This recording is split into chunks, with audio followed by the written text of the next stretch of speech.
La jeune chef est à la tête de Caravan Palace, un restaurant basé à Rennes qui propose une cuisine au feu de bois. Elle apparaît réservée, pas vraiment à l'aise à l'idée de parler d'elle. Encore moins quand il s'agit de poser pour une photo. Ses joues rougissent et on la sent un brin stressée face à cette médiatisation qu'elle n'a pas vraiment cherchée. Noémie Cadré n'est pas du genre à se montrer. C'est donc en toute discrétion qu'elle avait ouvert son premier restaurant en janvier 2024. Un étroit établissement niché au milieu des immeubles à pans de bois de la rue Saint-Georges à Rennes. Depuis quelques semaines, et l'officialisation de sa participation à Top Chef, la jeune chef de 36 ans a pourtant vu son visage s'afficher dans des articles consacrés à la célèbre émission de M6, dont le premier épisode est diffusé ce mercredi soir. Inhabituel pour elle. J'ai été contacté par la production et puis tout a été très vite. J'ai passé les sélections et j'ai été prise.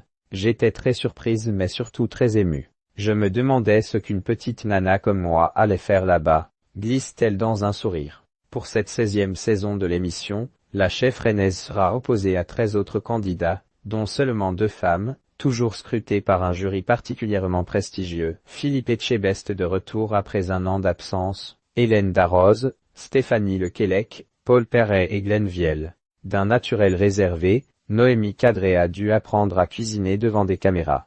Le plus dur pour moi, c'était de devoir parler quand je cuisinais. On doit constamment expliquer ce que l'on fait. Je ne suis pas habitué et ça m'a vraiment déstabilisé. Avec les caméras, les chefs, je me suis mise la pression.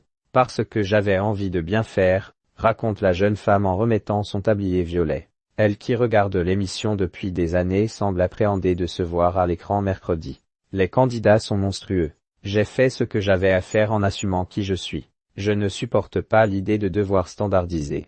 Mon but n'est pas de plaire à tout le monde, glisse-t-elle sans pouvoir en dire plus. Le feu, ça m'hypnotise. Avant même le début de la diffusion, la jeune chef sait qu'elle a déjà beaucoup gagné. L'annonce de sa participation à cette émission qui attire chaque semaine 2 millions de téléspectateurs lui a permis de remplir son restaurant. Un établissement quasi unique à Rennes où Noémie Cadré semble être la seule à cuisiner entièrement au feu de bois. Pourquoi? Gamine, j'ai toujours eu une cheminée. Le feu, ça m'hypnotise. Je ne peux pas dire pourquoi mais ça me rend heureuse. J'ai beaucoup de peur en moi mais je n'ai pas peur du feu. Il me fascine. Il donne aussi du goût. Que ce soit pour cuisiner un délicieux sandwich bao au poulet sauce sata en mode street food du midi ou un improbable menu découverte du soir, la jeune chef fait tout dans sa cheminée, du boudin, du sapin, de la courge, des abats, des agrumes. Un héritage probable de son long passage en Argentine, où la cuisson au bois est vénérée. De long voyage en van avant de se poser avant de tomber dans la cuisine. Noémie Cadré a d'abord officié pendant cette année comme sommelière dans de prestigieux établissements des 4 coins de la France et en Espagne. Celle qui a grandi en Seine-Saint-Denis a beaucoup voyagé, souvent avec son van, et arpenté le monde pour tout goûter. À son retour en France après 10 ans de nomadisme, elle a voulu se poser un peu avec cette envie de se mettre à cuisiner. Des trucs frais, que l'on peut manger avec les doigts. Elle a atterri à Rennes chez Sybille Selam et Grégoire Fouché, ancien patron des bistrots Bercail et Pénate. C'est avec eux que j'ai démarré en cuisine, que j'ai appris à travailler un produit.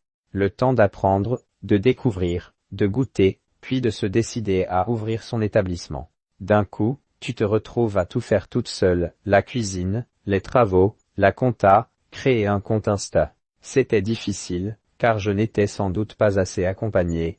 Avec cette aventure dans Top Chef et le tournage de l'émission, Noémie Cadré a pu s'offrir une parenthèse, se confronter à d'autres. Avant de revenir dans son étroit restaurant, d'où s'échappe une douce odeur de fumée. Une signature, une empreinte, qu'elle reconnaît parfois, portée sur elle,